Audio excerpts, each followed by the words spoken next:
Hello everyone and welcome back to the channel.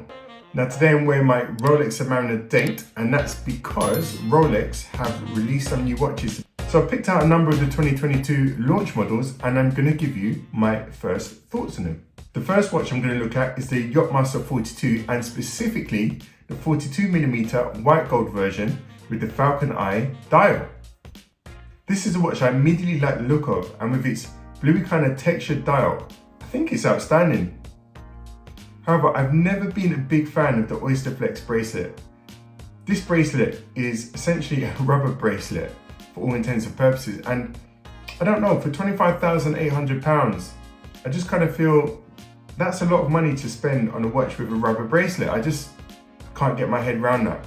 The watch itself sports a caliber 3235 movement, which gives you 70 hours power reserve, so it's not a bad watch at all. It's just with that bracelet and with that price tag, and especially on the reseller market, you know, you can imagine you'll spend probably a lot more than 25,800. I don't know, I love the watch, but this certainly wouldn't be my first choice of the 2022 collection.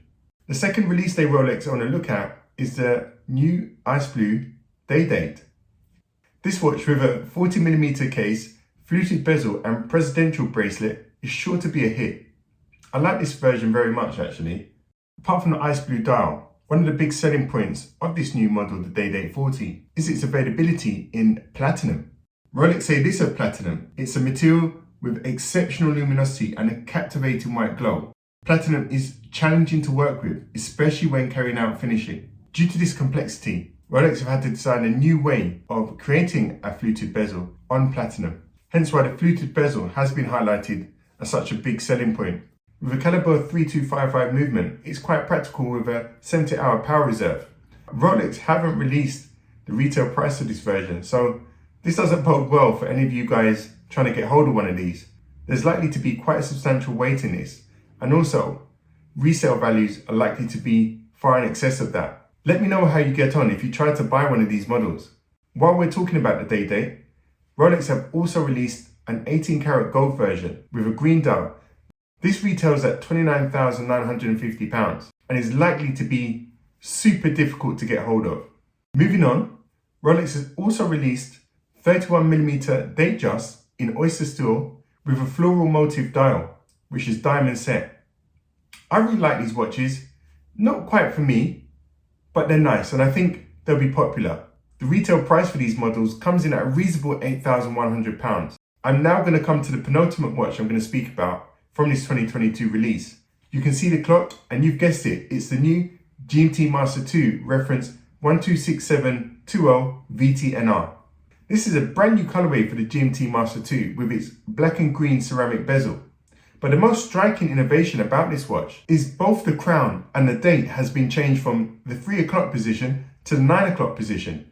Now Rolex haven't specified exactly why they moved the crown and the date window over to the left. But I should imagine most people wearing this watch, if you're able to get hold of one of these, by the way, because it's going to be so unique, especially the fact that it's one of the hot Rolex sports watches. But certainly most of the people wearing this watch will not be left-handed. The GMT Master II models being one of the prime Rolex hot sports watches anyway. It probably meant that just by having a new colorway, we were never, or the mortal man was never going to be able to get one of these.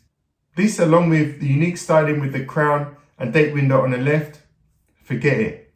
Mortal man will never ever have one of these watches, or at least it'll be nigh impossible to get one unless you get one in the resale market. At a retail price of $8,800, they don't appear to be the most expensive. However, I can definitely see this Rolex being double or maybe even 3 times the money once it actually hits the resale market. As you know, with the GMT Master II, you get a choice of the Jubilee or Oyster bracelet, but this model also comes with the 3285 movement, which gives you a lovely power reserve of 70 hours. Good luck in getting one. The final watch I want to talk about from this 2022 release is the 44mm beast, the Rolex Deepsea. This timepiece is named the Deepsea Sea-Dweller is absolutely justified, being waterproof to a depth of 12,800 feet or 3,900 meters.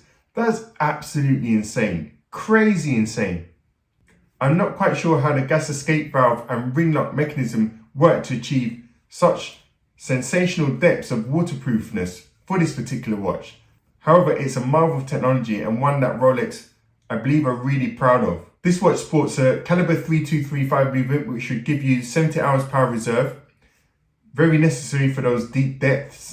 However, for a fine watch, just in terms of its wearability and gracefulness in the wrist, I don't know, this is not the watch for me, as I like my watches to be a lot more lean and graceful. But from a technology and diving practicality point of view, this watch is perfect, and at 11,100, I'm sure it'll be very popular within the diving community. I hope you've enjoyed looking at Rolex's 2022 headline releases.